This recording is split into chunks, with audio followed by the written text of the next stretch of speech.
자, 오늘 하나님의 말씀은 출애굽기 20장 1절에서 3절 말씀입니다. 출애굽기 20장 1절에서 3절 말씀입니다. 우리 3절 말씀이니까 우리 한 목소리로 같이 봉독하도록 하겠습니다.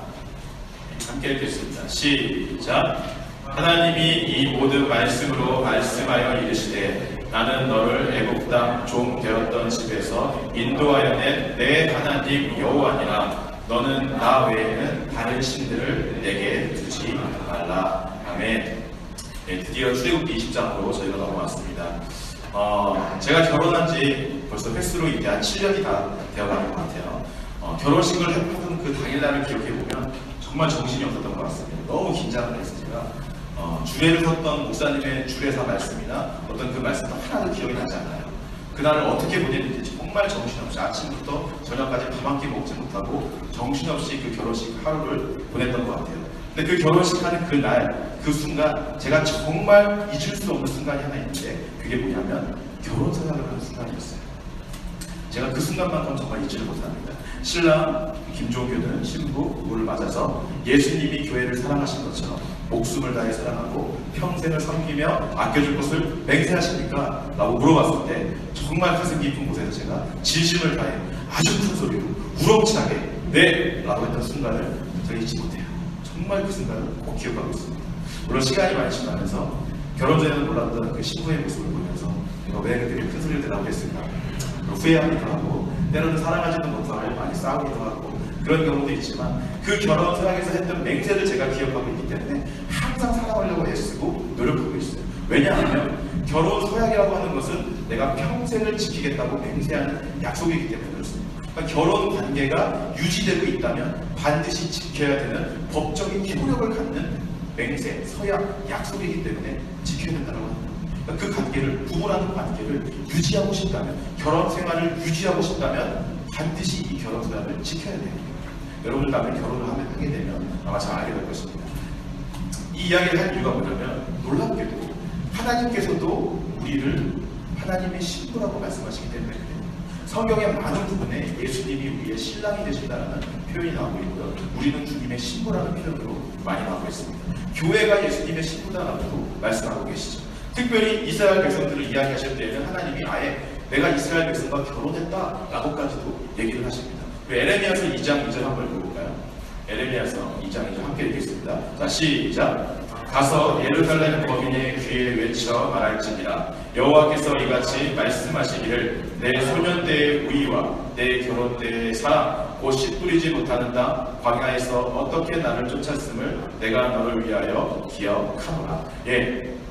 저 버전이 다른 성경을 한 것 같아요. 저기서는 신혼 때라고 나와 있고요. 제가 가진 성경은 결혼 때의 사랑이라고 얘기하고 있습니다. 그러니까 하나님께서 이스라엘 백성들이 결혼한 때가 언제냐면 씨 뿌리지 못하는 땅, 흙과 돌밖에 없던 광야에서의 그 생활이 하나님과 이스라엘 백성들이 결혼한 신혼 때의 사랑이다, 결혼 때의 사랑이다라고 지금 표현을 하고 계시는 거예요. 그러니까 이스라엘 백성들이 애굽에 나와서 광야 생활을 시작하던 그때가 하나님과 결혼했다라고 하는 신혼 생활이라고 하는 거죠.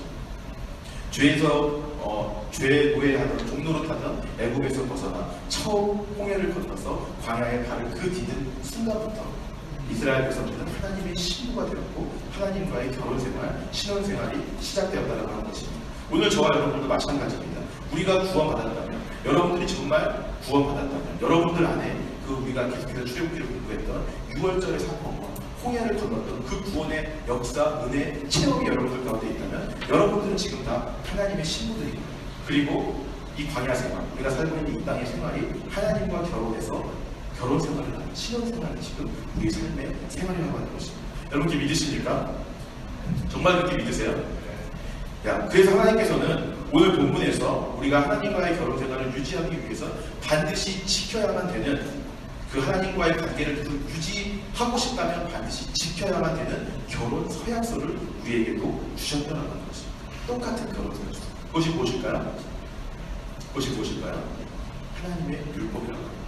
오늘 본문에 나오는 계명, 10계명 또는 율례와 덕도라고 이야기하고 있습니다. 그러니까 오늘 본문은 쉽게 말하면 이스라엘 백성들이 광야 생활, 하나님과의 결혼 생활을 하기 위해서 반드시 지키고 순종해야 되는 그 결혼 서약서를 받는 장면. 장면이 오늘 본문의 장면인 것입니다. 자, 그런데 왜 하나님께서는 그 결혼서 약속을 굳이 모세에게 돌판에 새겨서 주셨을까요? 물론 시내산에서 모세가 이 십계명을 받는데 굳이 돌판에 새겨서 주신 이유가 무엇일까요? 왜냐하면 이 율법이 하나님의 말씀이기 때문에 그렇습니다.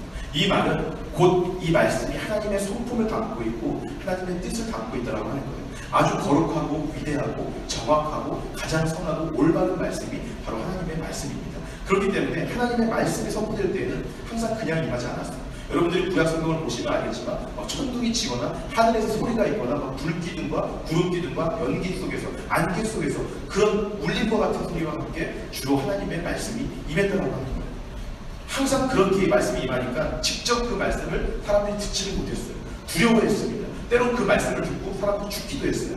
대부분 하나님의 말씀이 선포될 때는 구약시대에 선지자들이나 어떤 천사들이 대신 그 하나님의 말씀을 전해주었습니다. 이스라엘 백성들에게 하나님의 말씀이 임할 때도 그 말씀이 너무나 위대하고 위엄이 있으니까 모세에게 야 모세야 네가 대신 듣고 우리에게 전해줘라 라고 이스라엘 백성들이 사정을 할 만큼 하나님의 말씀이 직접 임할 때에는 다른 사람들이 그걸 견딜 수가 없는 거예요. 감당할 수가 없다고 하는 것입니다. 그래서 이런 우리에게 하나님께서 인간 편에서 이해할 수 있고 받아들일 수 있을 만한 말씀을 주셨다고 하는 것입니다. 그것이 바로 십계명이에요. 하나님과의 결혼 생활을 하기 위해서 반드시 지켜야 되는 결혼 서약서가 있는데 이것을 그냥 말씀해 주시면 인간이 감당을 못하니까 인간 편에서 눈으로 볼 수 있고 읽을 수 있는 말씀을 주시기로 하신 거예요. 그것이 바로 돌에 새겨진 십계명이라고 하는 것입니다. 이 십계명이 그래서 하나님의 말씀이 되는 거예요. 이 십계명 안에 이 하나님의 말씀 안에 하나님의 뜻이 담겨져 있고 하나님의 성품이 담겨져 있다고 하는 것입니다. 이것을 우리가 지키면 이 십계명, 이 율법을, 이 말씀을 우리가 순종하면 하나님의 성품이 내 안에 들어오게 되는 거예요. 하나님의 뜻이 내 안에 들어오게 되고 하나님의 능력이 내 안에 들어오게 되는 것입니다. 그래서 우리가 하나님과의 그 결혼 생활, 하나님과의 올바른 관계를 맺고 성장할 수 있는 그 신혼 생활을 우리가 할 수 있다고 하는 것이죠. 자, 그렇다면 우리가 하나님과의 결혼 생활을 유지하기 위해 반드시 지켜야 되는 십계명의 가장 첫 번째 계명이 무엇입니까, 여러분? 3절 말씀 한번 같이 읽어보겠습니다. 자, 시작. 너는 나 외에는 다른 신들을 내게 두지 말라. 너는 나 외에 다른 신들을 두지 말라. 오직 하나님만 사랑해라 라는 계명입니다. 이것은 결혼 생활을 유지하기 위해서라면 가장 먼저 지켜야 되는 당연한 거죠. 우리가 진짜 배우자가 아닌 다른 사람을 마음속에 품고 있다면 맹세를 위반한 거 아니겠습니까? 저희 와이프가 저 말고 다른 남자를 마음에 품고 있다면 지금 생각만 해도 화가 났어요. 말을 하는 순간 지금 막 화가 막 끌어올랐어요. 요새 저희 와이프가 태양의 후예를 보면서 여러분도 보시나요 혹시? 그런 현실에는 없는 비현실적인 캐릭터 송중기를 보면서 자꾸 저를 송중기랑 비교하기 시작해요. 네, 물론 송중기를 보다가 저를 보면 오징어 같겠죠. 이해는 합니다. 저도 송중기 보면 그런 마음 들어요. 하지만 그렇다고 해서 저 외에 송중기를 마음에 품고 계속 송중기를 사랑한다면 결혼 생활을 하게 되는 거죠. 또 문제가 있다라고 하는 것입니다. 하나님 외에 우리가 다른 것들을 섬기고 사랑하는 것은 결혼 서약서를 어긴다라고 하는 거예요. 자, 그러면 어떻게 우리가 하나님만 사랑할 수 있을까요? 어떻게 하나님만 우리가 경배할 수 있을까요? 자, 퀴즈입니다. 1번 예배를 열심히 드리면 된다. 2번 교회 맡은 일에 최선을 다하면 된다. 자, 3번 매일같이 성경을 읽고 성경을 다 외우면 된다. 4번 금식 기도와 철야 기도를 하면 된다. 몇 번입니까?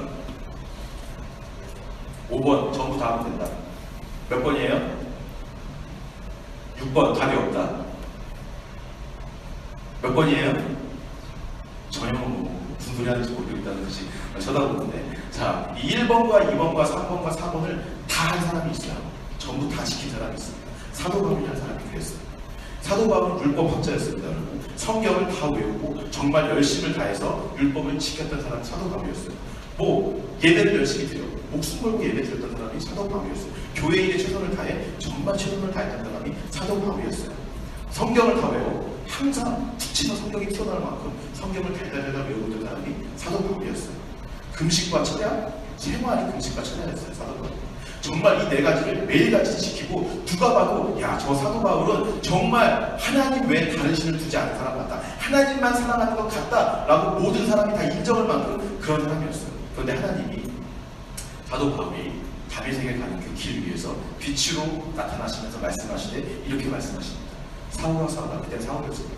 사울아 어찌하여 네가 나를 핍박하느냐, 이렇게 말씀하세요.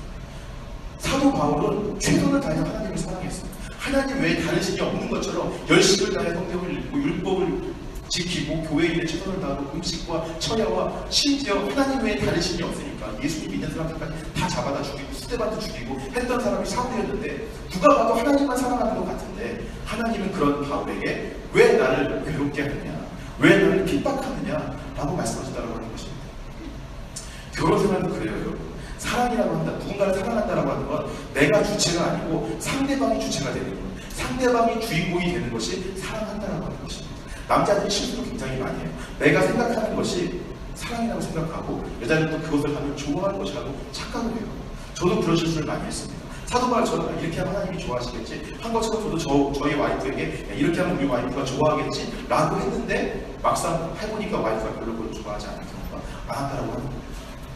저는 처음에 결혼했을 때 와이프가 힘들다거나 짜증을 내거나 투덜대면 무조건 밥을 사줬어요. 왜냐하면 내가 밥을 먹으면 기분이 좋아지거든요. 그렇게 생겼잖아요. 제가 밥 먹으면 기분이 좋아지거든요. 여러분도 그렇지 않아요?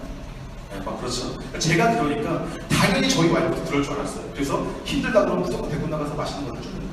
근데 여전히 그래도 외롭다 그래요. 짜증난다 그래요. 화가 난다 그래요. 내가 같이, 나중에 제가 화를 냈어요. 내가 같이 있는데, 항상 같이 있는데 왜 외롭냐? 내가 항상 여기서 너에게 최선을 다해주는데 왜 힘드냐? 왜 자꾸 화를 내고 짜증을 내냐? 나중에 알았죠. 저희 와이프가 원했던 사랑은 그게 아니었어요. 그냥 자기랑 대화해 주기를 바랬던 거예요. 왜 힘든지 물어봐 주기를 바랬어요. 왜 짜증이 나는지 들어줄 사람이 필요했던 거예요. 그 사람이 원하는 요구를 만족시켜주는 거, 그 사람이 주인공 되는 거, 그 사람이 주체가 되는 것이 그 사람을 사랑하는 것입니다. 내 생각대로, 내 방법대로 아무리 우리가 사랑한다 한들 그 사람이 원치 않는 건 사랑이 아니라고 합니다. 하나님도 마찬가지입니다. 사도 바울이 율법을 열심히 공부하고 성경을 많이 읽고 기도와 금식과 철야 이런 것들을 열심히 했지만 하나님이 사실 사도 바울에게 그걸 원치 않았다고 하는 거죠. 오늘날 많은 사람들이 신앙생활을 이렇게 하는 사람들이 많아요.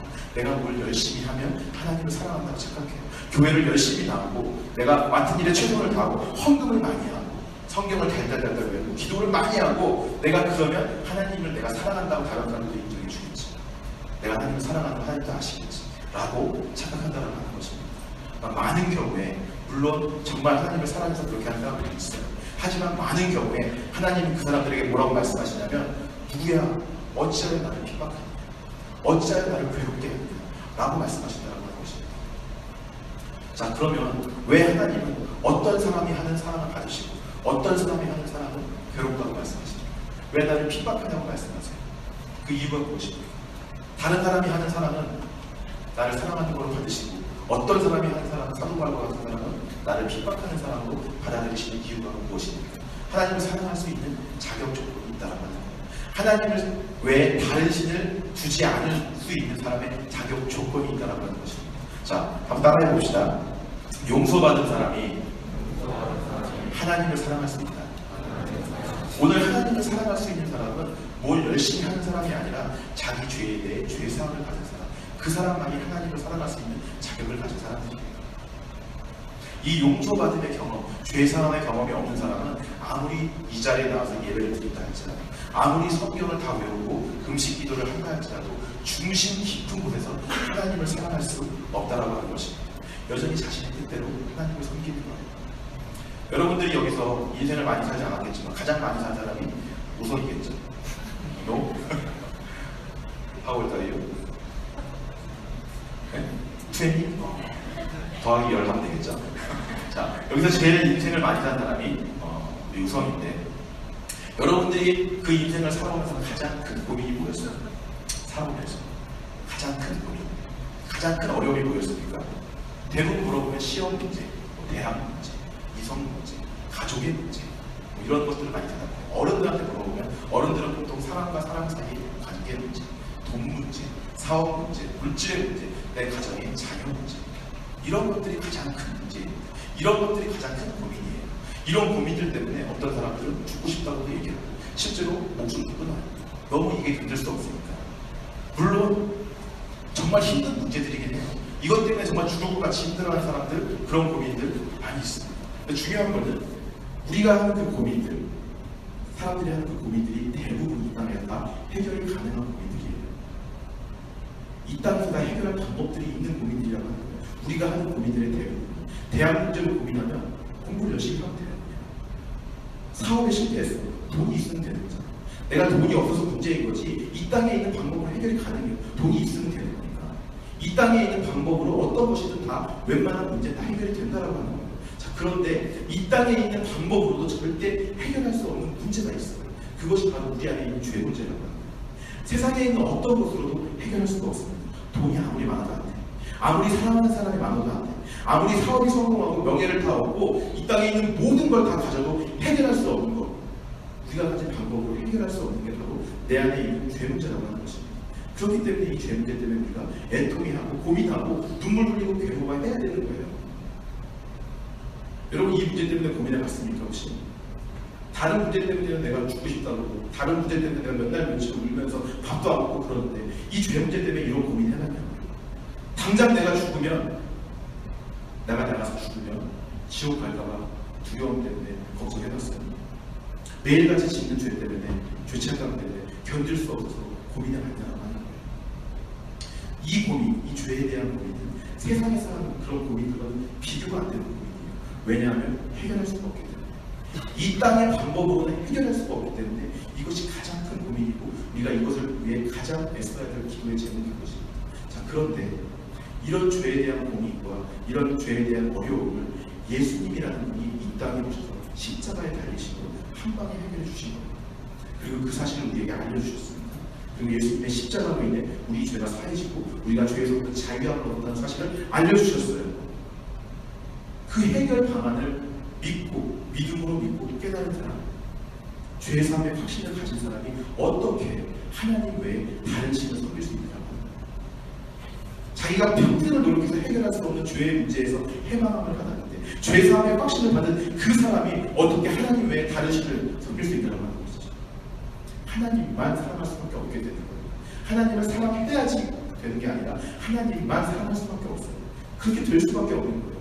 그 죄에서 해방시켜 주셨는데, 이 첫 번째 계명, 나 외에 다른 신을 두지 말라라고 하는 것은 하나님을 사랑할 수밖에 없는 사람들의 자격 조건에 대해서 이야기하는 것입니다. 죄사함 받은 사람들만이, 하나님과 결혼한 사람들만이, 하나님의 그 구원의 은혜를 체험한 사람들만이 하나님을 사랑할 수 있다라는 것을 십계명 제1계명에서 선포해 주는 거예요.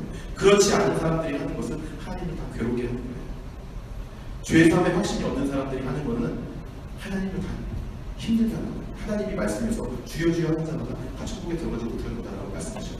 많은 사람들이 예배 가운데 와서 주여 주여 외쳐요. 예수님의 이름으로 심지어 사역도 해요. 하지만 그 사람들 가운데 죄사함의 확신이 없다면, 하나님과 결혼한 그 신앙생활에 그 은혜가 없다면, 출애굽을 하고 홍해를 건넌 그 체험이 없다면, 그 사람들이 하는 거 하나님을 괴롭게 하는 거예요. 하나님을 핍박한다라고 하는 거예요. 하나님도 부담 느끼시죠. 전혀 관계가 없는데 자꾸 와서 예배 가운데 나서 주여 주여 부르시고, 나와 관계가 없는 사람이, 나와 결혼하지 않은 사람이 자꾸 나한테 와서 뭐 달라고 기도하고, 하나님이 왜 나를 핍박하느냐, 왜 나를 괴롭게 하느냐 라고 말씀하시더라고요. 여러분 스스로에게 한번 물어보시기 바래요. 내 안에 죄사함을 받은 경험이 있는지, 죄 용서함을 받은 경험이 있는지 스스로에게 물어보시기 바랍니다. 만약에 없다면 여러분은 이 계명을 죄송하지만 지킬 수가 없어요. 하나님과의 결혼 생활도 유지할 수가 없습니다. 아무리 열심을 해도, 교회 생활에 최선을 다해도, 성경을 다 외워도, 헌금과 11조와 금식 기도와 철야 기도를 빠지지 않는다 하더라도 하나님이 보실 때는 나를 핍박하지 마라 라고 말씀하신다는 것입니다. 오늘 여기 있는 여러분들 모두가 이 계명을 지킬 수 있는 자격을 가진 사람들 되기를 주님의 이름으로 축원합니다. 모두 용서받은 자들, 그 죄에서부터 자유함을 얻은 자들로서 하나님만을 사랑하신 여러분 되시기를 주님의 이름으로 축원합니다. 우리 함께 찬양하며 시간 기도하기 원하는데요. 아까 했던 찬양 우리 같이 합독하겠습니다. 온전케 되리, 그 찬양 하나님 보여드렸으면 좋겠습니다.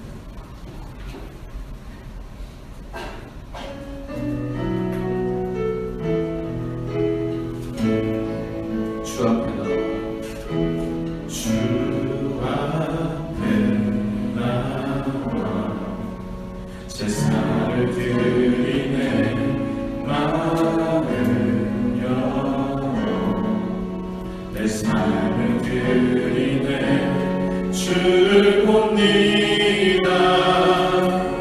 끝없는 사랑 날 회복시키라고 고백합니다. 주 앞에 나와 주 앞에 제사를 드리네. 제사를 드리네. 나는요 내 삶을 드리네. 내 삶을 드리네. 주를 봅니다. 끝없는 사랑 날 회복시키네. 이제는 들어 주 보내. 그 능력 날 새롭게 해. 주님의 사랑 날 만지시니 내 모든 두려움 내 모든 두려움 사라지네. 폭풍 속에도 주를 들고 믿음으로 주와 건네. 주와 건네 갈고리 언덕 넘어 그 어느 날 주 안에 온전케 나무도 행하리라. 이제는 들어 주 속에 그 능력 날 새롭게 해. 주님의 사랑 날 만지시니 내 모든 두려움 사라지네. 폭풍 속에도 주를 들고 믿음으로 주와 건네 갈고리 언덕 넘어 그 어느 날 주 안에 온전케 되니. 이 시간을 기도하기 원합니다.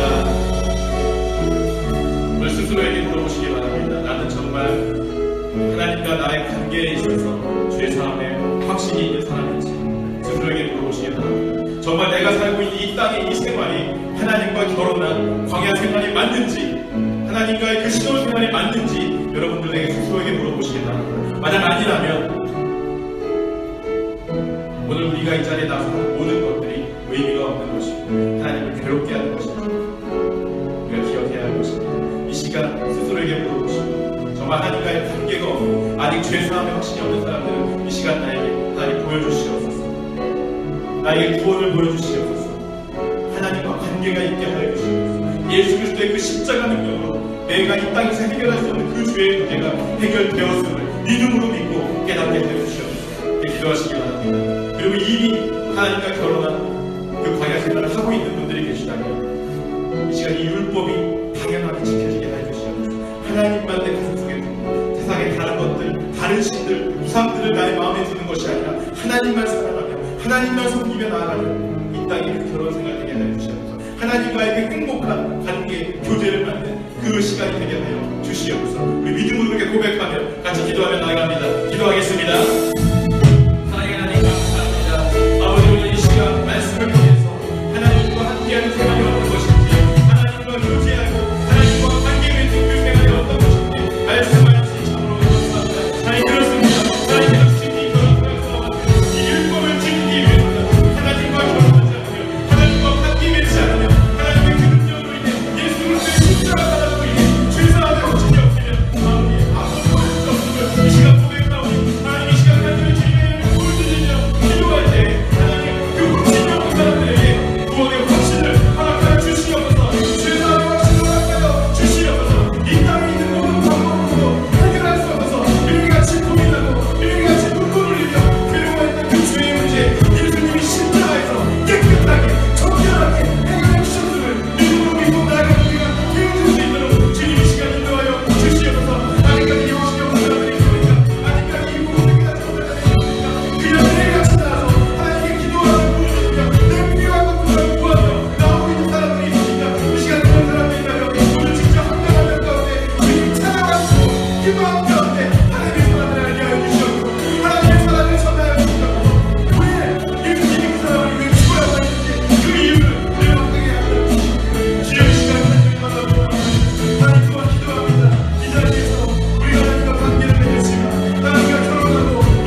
사랑이 이 땅에서 해결할 수 없는 우리의 죄의 문제를 완벽하게, 깨끗하게, 정결하게 해결했으며 믿음으로 믿고 고백하며 시간 나아갑니다. 그 확신으로 나아가는 우리 가운데 주님 함께하여 주시고 하나님과의 그 기쁘고 행복한 광야 생활, 결혼 생활을 할 수 있는 우리가 되어줄 수 있도록 이 시간 인도하여 주시옵소서. 하나님, 혹시 이 자리에 아직까지도 이 확신이 없는 사람들이 있습니까? 아직까지 하나님의 죄사함의 그 능력을, 그 은혜를 경험하지 못한 사람들이 있습니까?